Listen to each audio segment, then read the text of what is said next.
안녕하세요. 소방관계법규 공부하다 보면 정말 그 숫자 때문에 머리가 아프죠. 네, 맞아요. 3일, 5일, 10일, 30일. 이게 다 비슷비슷해 보여서 시험장에서 딱 헷갈리기 좋거든요. 오늘 이 시간에는 소방시설 설치 및 관리에 관한 법률 시행규칙에서 여러분이 가장 헷갈려하는 바로 그 숫자와 권한자들을 완벽하게 정리해드리겠습니다. 네, 단순히 이건 5일, 저건 10일 이렇게 외우는 건 금방 한계가 오죠.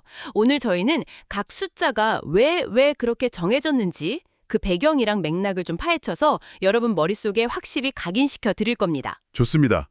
이론 설명하고 바로 실전 기출 변형 문제로 확인하는 방식이죠. 네, 맞습니다. 아는 것과 문제를 맞히는 걸 일치시키는 걸 훈련까지 같이 진행하겠습니다. 좋습니다. 그럼 바로 첫 번째 관문부터 시작해보죠. 건축 허가 등의 동의 요구. 건물을 지으려면 소방서의 동의를 받아야 하는데 이때 서류 내고 회신 받기까지 얼마나 걸리는지 이게 핵심인 것 같아요. 맞습니다. 시험에서는 바로 그 회신 기간을 묻습니다. 소방본부장이나 소방서장은 동의 요구 서류를 받으면 원칙적으로는 5일 이내에 동의한다, 못한다 회신을 줘야 해요. 오히려 그런데 여기서 함정 카드가 하나 있죠. 바로 특급 소방안전관리대상물입니다. 특급 대상물. 규모가 크고 위험성이 높아서 더 꼼꼼히 봐야 하는 곳들이잖아요. 그럼 기간도 더 길어지겠네요. 정확합니다. 그래서 특급 대상물은 예외적으로 기간을 2배로 줘서 10일 이내에 회신하도록 되어 있습니다. 2배. 네. 일반 건물은 5일, 특급은 10일. 이 두 개를 구분하는 게 첫 번째 포인트입니다. 그렇군요. 참고로 서류가 좀 미비해서 보완이 필요하다 그러면 4일의 시간을 추가로 줄 수 있다는 점도 가볍게 알아두시면 좋고요. 자, 그럼 이 내용이 실제 시험에선 어떻게 나오는지 바로 확인해 보겠습니다. 문제 나갑니다. 실전 문제 1번입니다. 소방본부장 또는 소방서장은 건축허가 증의 동의 요구 서류를 접수한 날부터 며칠 이내에 동의 여부를 회신해야 하는가? 단, 특급 소방안전관리 대상물이 아님. 보기 1번 3일 이내, 2번 5일 이내, 3번 7일 이내, 4번 10일 이내. 정답은 바로 2번 5일 이내입니다. 역시. 네, 문제에서 아주 친절하게 특급이 아님이라는 단서를 줬죠. 그러니까 원칙대로 5일 고르면 되는 겁니다. 만약 이 단서가 없거나 특급이라고 나왔으면 정답이 4번 10일이 됐겠네요. 그렇죠. 바로 그겁니다. 좋습니다. 첫 번째 숫자 5일과 10일은 확실히 정리됐습니다. 이제 건물이 지어졌다고 한번 상상해보죠. 다음 주제는 연소 우려가 있는 건축물의 구조입니다. 쉽게 말해서 불이 났을 때 옆 건물로 쉽게 옮겨붙을 수 있는 구조적 조건이 뭐냐 이거죠. 그렇습니다. 법에서는 세 가지 조건이 모두 충족될 때 연소 우려가 있다고 보는데요. 첫째, 같은 대지 안에 건물이 2개 이상 있고, 둘째, 건물 외벽 사이의 거리가 일정 기준 이하여야 하고, 셋째, 창문이나 문 같은 개구부가 서로 마주보고 있어야 합니다. 네. 여기서 출제위원들이 가장 좋아하는 건 단연 두 번째, 수평거리 기준입니다. 거리가 가까울수록 위험하니까요. 그 기준이 어떻게 되죠? 층별로 다릅니다. 1층은 6m 이하, 그리고 2층 이상은 10m 이하일 때 해당됩니다. 그러게요. 보통 위층이 더 위험할 것 같은데 1층 기준이 더 짧고 엄격하네요. 네, 좋은 지적입니다. 이게 화재의 역학을 생각해보면 쉬운데요. 1층에서 불이 나면 주변의 다른 가연물로 수평 확산이 굉장히 빠릅니다.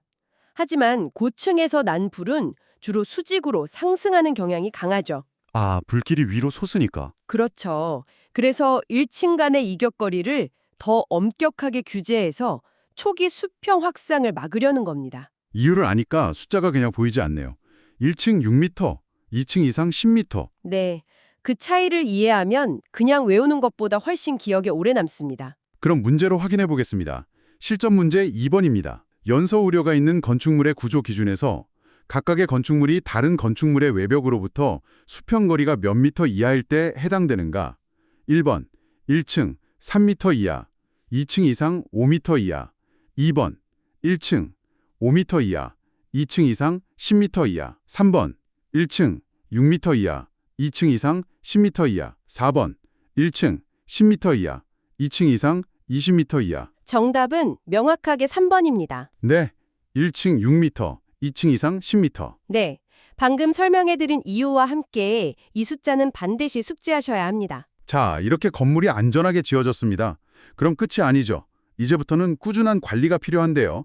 세 번째 주제, 소방시설 등의 자체 점검 결과 조치로 넘어가 보겠습니다. 점검하고 나서 그 결과를 보고하는 과정인데 여기서 또 날짜들이 대거 등장합니다. 네, 이 부분은 서류 작업의 타임라인을 머릿속에 그리는 게 중요합니다. 자, 점검 업체가 점검을 마쳤습니다. 그럼 제일 먼저 누구에게 결과를 줄까요? 건물주한테 주겠죠? 그렇죠. 바로 건물주, 즉 관계인입니다. 이때 기한이 10일 이내입니다. 10일. 이제 공은 관계인에게 넘어왔죠. 관계인은 이 보고서를 받아서 소방본부장이나 소방서장에게 최종 보고를 해야 합니다.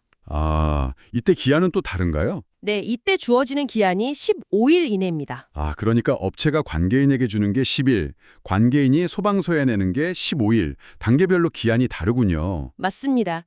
그리고 여기서 끝이 아니에요. 관계인은 제출한 보고서를 잘 보관해야 할 의무도 있습니다.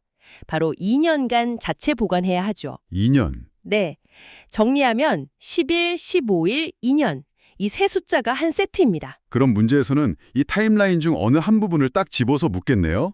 문제 보겠습니다. 실전 문제 3번입니다. 관계인이 소방시설 등 자체점검 실시 결과 보고서를 소방본부장 또는 소방서장에게 보고해야 하는 기한은 점검이 끝난 날부터 며칠 이내인가? 1번 7일, 2번 10일, 3번 14일, 4번 15일. 정답은 4번, 15일 이내입니다. 네? 문제의 주어가 관계인이고 보고 대상이 소방본부장 또는 소방서장이죠. 그러니까 최종 보고 기한인 15일을 묻는 문제입니다. 만약 문제가 관리업자가 관계인에게 보고하는 기한을 물었다면 정답은 10일이었겠네요? 바로 그겁니다. 정확합니다. 좋습니다. 이제 보고까지 마쳤습니다. 그런데 이 점검 결과를 관계자들만 알고 있으면 안 되겠죠? 네 번째 주제, 자체 점검 결과의 게시입니다. 건물 이용자들에게도 알려줘야 한다는 거죠? 그렇습니다. 이게 주민의 알 권리 보장 차원이죠. 점검 결과를 요약한 점검 기록표를 만들어서 사람들이 잘 보이는 곳에 붙여둬야 하는데요. 여기서 시험 포인트는 두 가지입니다. 언제까지 작성해서 며칠 동안 게시하느냐. 네. 소방서의 보고를 마친 후 10일 이내에 기록표를 작성해야 하고요. 가장 중요한 게시 기간은 30일 이상입니다. 한 달 정도는 붙여둬서 충분히 확인할 시간을 주라는 의미군요. 30일 기억하겠습니다. 문제 바로 풀어보죠. 실전 문제 4번입니다. 자체점검 기록표는 출입자가 쉽게 볼 수 있는 장소에 며칠 이상 게시해야 하는가? 보기 1번 7일 이상, 2번 15일 이상, 3번 30일 이상, 4번 60일 이상. 정답은 3번, 30일 이상입니다. 방금 강조드렸던 숫자죠. 주민의 알 권리를 위해 최소 한 달 이상은 게시해야 한다. 이렇게 기억하시면 되겠습니다. 지금까지 건물을 짓고 관리하는 절차를 살펴봤습니다. 이제부터는 이 일을 하는 사람과 사업에 대한 규정으로 넘어가 보겠습니다. 다섯 번째 주제, 소방시설 관리사증의 발급 및 재발급입니다. 네, 시험에 합격해서 자격증을 처음 받는 신규 발급과 잃어버려서 다시 받는 재발급의 처리 기간이 다릅니다. 이걸 비교하는 문제가 단골로 나오죠. 네네. 신규 발급은 합격자 공고일로부터 1개월 이내로 비교적 여유가 있습니다. 하지만 재발급은 다르죠? 당장 자격증이 없으면 일을 못할 수도 있으니 빨리 나와야겠네요. 바로 그겁니다.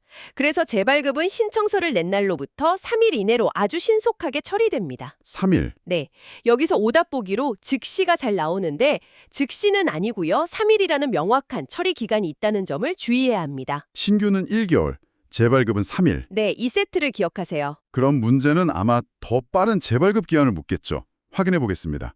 실전 문제 5번입니다.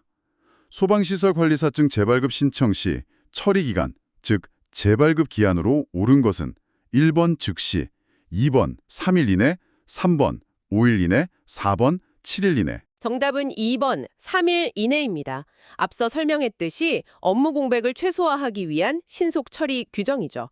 1개월짜리 신규 발급과 꼭 비교해서 정리해 두시기 바랍니다. 자, 이제 개인 자격증이 아니라 소방시설 관리업이라는 사업체 등록으로 스케일을 키워보겠습니다.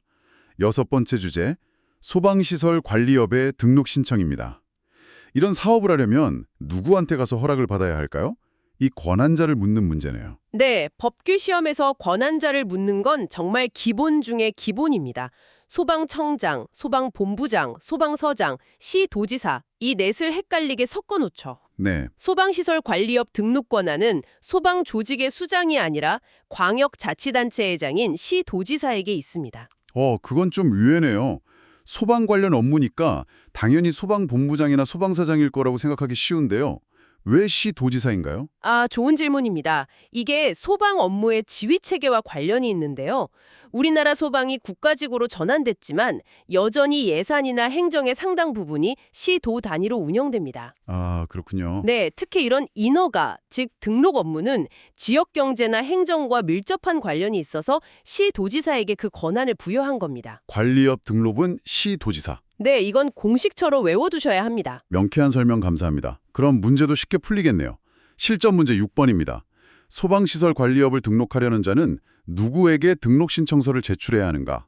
1번 소방청장, 2번 소방본부장, 3번 소방서장, 4번 시도지사. 정답은 4번 시도지사입니다. 방금 설명해드린 대로 관리업 등록 권한은 시도지사에게 있습니다. 관리업 등록을 시도지사에게 한다는 걸 알았으니 다음 주제도 자연스럽게 연결됩니다.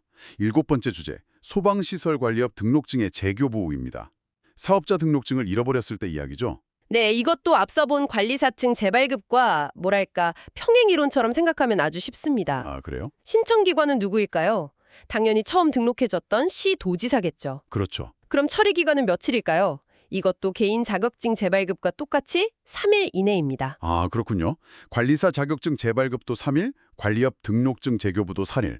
논리가 똑같네요. 맞습니다. 이렇게 연관성 있는 규정들을 묶어서 재발급 재교부는 3일이라고 정리해두면 암기량이 확 줄어드는 효과가 있습니다. 바로 문제로 굳히기 들어가겠습니다. 실전 문제 7번. 소방시설 관리업 등록증 재발급 신청을 받은 시도지사는 며칠 이내에 재발급해야 하는가? 1번 3일 이내, 2번 5일 이내, 3번 7일 이내, 4번 14일 이내. 정답은 1번, 3일 이내입니다.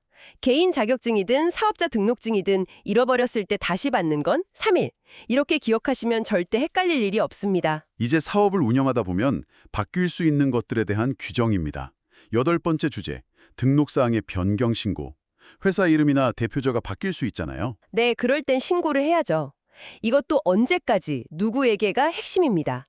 변경이 생긴 날로부터 30일 이내에 권한자인 시도지사에게 신고해야 합니다. 30일. 네, 앞서 본 3일, 5일 같은 급한 숫자들과는 다르죠. 변경 신고는 서류 준비 등의 시간이 좀 걸리니까 한 달의 여유를 주는 겁니다. 여기서 중요한 건 어떤 걸 바꿨을 때 신고해야 하는지 그 대상도 알아야 할 것 같아요. 정확합니다. 시험에선 다음 중 변경 신고 대상이 아닌 것은 하고 묻기도 하거든요. 크게 3가지를 기억하시면 됩니다. 명칭이나 상호 변경, 대표자 변경, 그리고 가장 중요한 기술 인력 변경. 기술 인력 변경? 네, 직원이 새로 들어오거나 나갔을 때 신고하는 게 아주 중요합니다. 알겠습니다. 변경 신고는 30일 이내. 문제로 확인하죠. 실전 문제 8번입니다. 소방시설 관리업자는 등록사항 변경 시 변경일로부터 며칠 이내에 신고해야 하는가? 1번 7일 이내, 2번 14일 이내, 3번 30일 이내, 4번 60일 이내. 정답은 3번, 30일 이내입니다. 행정 처리 기간을 고려해서 비교적 넉넉하게 30일을 준다고 생각하시면 되겠습니다. 변경 신고와 비슷한 맥락에서 9번째 주제는 지위 승계 신고입니다. 회사를 다른 사람에게 넘기거나 상속받는 경우를 말하죠. 네, 이것도 패턴이 거의 똑같습니다. 지위를 넘겨받은 날로부터 30일 이내에 권한자인 시도지사에게 신고하면 됩니다. 이것도 30일이고 시도지사네요. 네, 앞서 본 변경 신고와 기한, 신고 기관이 모두 동일하죠. 그래서 관리업 관련 변경이나 승계 신고는 시도지사에게 30일 이내 이렇게 한 문장으로 정리할 수 있습니다. 정말 공식처럼 딱 떨어지네요. 그럼 문제도 바로 풀 수 있겠습니다. 실전 문제 9번. 소방시설 관리업자의 지위 승계 신고는 누구에게 해야 하는가? 1번 행정안전부 장관, 2번 소방청장, 3번 소방본부장, 4번 시도지사. 정답은 역시 4번 시도지사입니다. 최초 등록, 변경, 승계, 재발급까지 관리업에 관한 거의 모든 행정 절차는 시도지사를 통한다고 보시면 됩니다. 자, 지금까지 사람과 사업에 대한 규정을 봤는데요. 다시 점검 이야기로 돌아와 보겠습니다. 10번째 주제, 소방시설 등 자체 점검의 구분입니다. 점검에도 종류가 있다는 거죠. 점검과 종합 점검으로 나뉩니다. 두 개념을 구분하는 건 정말 중요합니다. 네, 제가 비유를 하나 들어드릴게요. 작동 점검은 병원에 가서 간호사가 혈압, 체온 재는 것과 같습니다. 기본적인 기능이 작동하는지만 보는 거죠. 아, 그럼 종합 점검은 의사 선생님한테 종합 검진 받는 거겠네요. 완벽한 비유입니다. 종합 점검은 혈압, 체온 같은 작동 점검을 포함하는 건 물론이고요.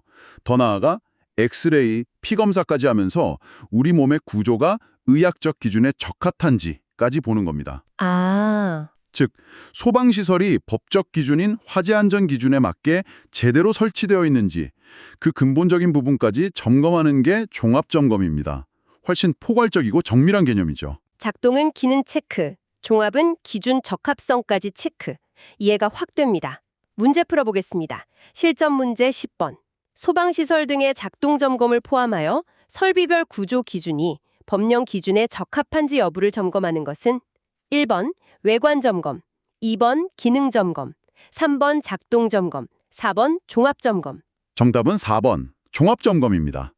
문제 지문에 작동 점검을 포함하여 라는 말이 나오면 볼 것도 없이 종합 점검입니다. 아, 그게 핵심 키워드군요. 네, 이게 바로 종합 점검의 정의 그 자체거든요. 점검의 종류를 알았으니 이제 얼마나 자주 해야 하는지 알아봐야죠.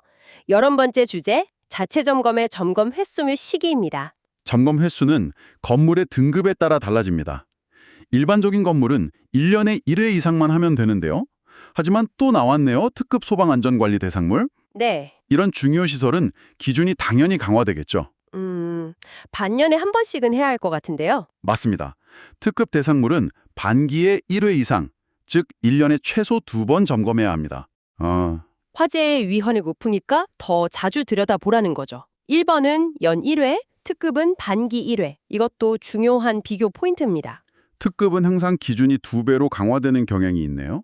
건축허가 동의 기간도 5일에서 10일로, 점검 횟수도 연 1회에서 2회로요. 좋은 관찰입니다. 그렇게 규칙성을 발견하면 암기가 훨씬 쉬워집니다. 그럼 특급 대상물의 점검 횟수를 묻는 문제 풀어보겠습니다. 실전 문제 11번입니다. 특급 소방 안전관리 대상물의 자체 점검 횟수 기준은 1번 연 1회 이상, 2번 반기에 1회 이상, 3번 분기별 1회 이상, 4번 경년 1회 이상. 정답은 2번 반기에 1회 이상입니다. 특급이라는 키워드가 보이면 반기 1회를 바로 떠올리시면 됩니다. 12번째 주제로 넘어가겠습니다. 점검 인력의 배치 기준. 부실 점검을 막기 위해서 하루에 점검할 수 있는 면적을 제한하는 규정이죠? 네. 점검 인력 1단위 보통 2명 정도를 말하는데요. 이들이 하루에 감당할 수 있는 최대 면적을 정해둔 겁니다. 네네. 이것도 당연히 점검의 종류에 따라 달라지겠죠. 더 간단한 점검은 더 넓은 면적을, 더 복잡한 점검은 더 좁은 면적을 점검하게 될 겁니다. 아까 배운 종합검진, 즉 종합점검과 단순 기능 체크, 작동점검을 떠올리면 되겠네요? 정확합니다. 더 정밀하고 복잡한 종합점검은 하루에 8,000제곱미터 이하로 제한됩니다. 8,000. 반면 상대적으로 간단한 작동점검은 그보다 넓은 10,000제곱미터 이하까지 가능합니다. 만? 네, 8,000과 10,000, 이 두 숫자를 구분해야 합니다. 복잡한 종합이 8,000, 간단한 작동이 1만. 문제 보겠습니다. 실전 문제 12번입니다. 점검 인력 1단위가 하루 동안 점검할 수 있는 종합점검의 연면적 기준은 1번 5,000제곱미터, 2번 8,000제곱미터, 3번 10,000제곱미터, 4번 12,000제곱미터. 정답은 2번, 8,000제곱미터입니다. 문제에서 종합점검을 물었으니까 8,000제곱미터죠. 만약 작동점검을 물었다면 10,000제곱미터가 답이었을 겁니다. 자, 드디어 마지막 주제입니다. 법을 잘 지키면 좋겠지만 어겼을 때 어떤 처벌을 받는지도 알아야겠죠. 13번째 주제, 행정처분 기준입니다. 특히 한 번만 걸려도 바로 자격이나 등록이 취소되는 강력한 사유들을 보겠습니다. 네, 소위 원 스트라이크 아웃 제도입니다. 먼저 소방시설관리사 자격 취소 사유는 크게 4가지입니다. 부정한 방법으로 합격, 자격증 대여, 이중 취업, 그리고 법에서 정한 결격 사유에 해동될 때. 네, 소방시설관리업 등록 취소 사유도 비슷합니다. 부정한 방법으로 등록, 결격 사유 발생, 등록증 대여 등입니다. 그런데 여기서 시험에 잘 나오는 함정이 있다고요? 네, 바로 거짓 점검의 경우입니다. 아, 점검을 허위로 하는 거요? 네. 점검을 대충 하거나 허위로 보고서를 작성한 경우죠. 이게 굉장히 큰 잘못 같아서 즉시 취소 사유라고 생각하기 쉽습니다. 그렇죠. 하지만 아닙니다. 거짓 점검은 1차 위반 시에는 자격 정지 처분을 받고요. 상습적으로 3번 이상 위반했을 때 비로소 자격이 취소됩니다. 아, 즉시 취소 사유는 아니군요. 네, 그게 핵심입니다. 아, 부정행위나 대여는 한 번이라도 용납할 수 없지만 업무상 과실이나 부정은 개선의 기회를 준다는 거군요. 중요한 차이네요. 그럼 마지막 문제 풀어보겠습니다. 실전 문제 13번입니다.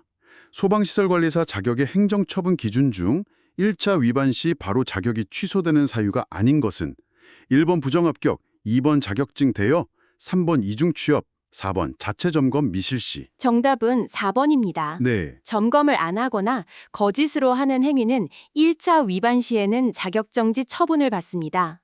반면 부정합격, 자격증 대여, 이중취업 이런 건 신뢰를 근본적으로 깨트리는 행위로 보기 때문에 한 번만 적발돼도 바로 자격이 취소됩니다. 네. 오늘 이렇게 소방시설법 시행규칙의 핵심 숫자와 기준들을 13개 문제와 함께 완벽하게 정리해봤습니다. 권한자는 대부분 시 도지사였고 날짜는 3일, 5일, 10일, 15일, 30일 등 각각의 이유와 맥락이 있다는 걸 알게 됐네요. 맞습니다. 오늘 다른 내용만 확실히 소화하셔도 법규 과목에서 선어 문제는 더 맞히실 수 있을 겁니다. 마지막으로 한 가지 더 생각할 거리를 드리고 싶습니다. 법규를 공부하실 때 만약 내가 법을 만드는 사람이라면 이 기간을 며칠로 정했을까 하고 역으로 생각해 보는 겁니다. 아, 입법자의 관점에서 생각해 보는 거군요. 네, 예를 들어 점검 결과 게시 기간을 왜 30일로 했을까? 아, 너무 길지도 짧지도 않은 사람들이 내용을 인지하기에 충분한 시간이 그 정도라고 판단했겠구나. 이렇게 생각하면 숫자에 생명력이 생깁니다. 그렇네요. 여러분이 앞으로 다른 법규 조항을 공부하실 때도 이런 왜? 라는 질문을 스스로에게 던져보시길 바랍니다. 단순 암기를 넘어서는 깊이 있는 이해가 여러분을 합격으로 이끌어 줄 겁니다.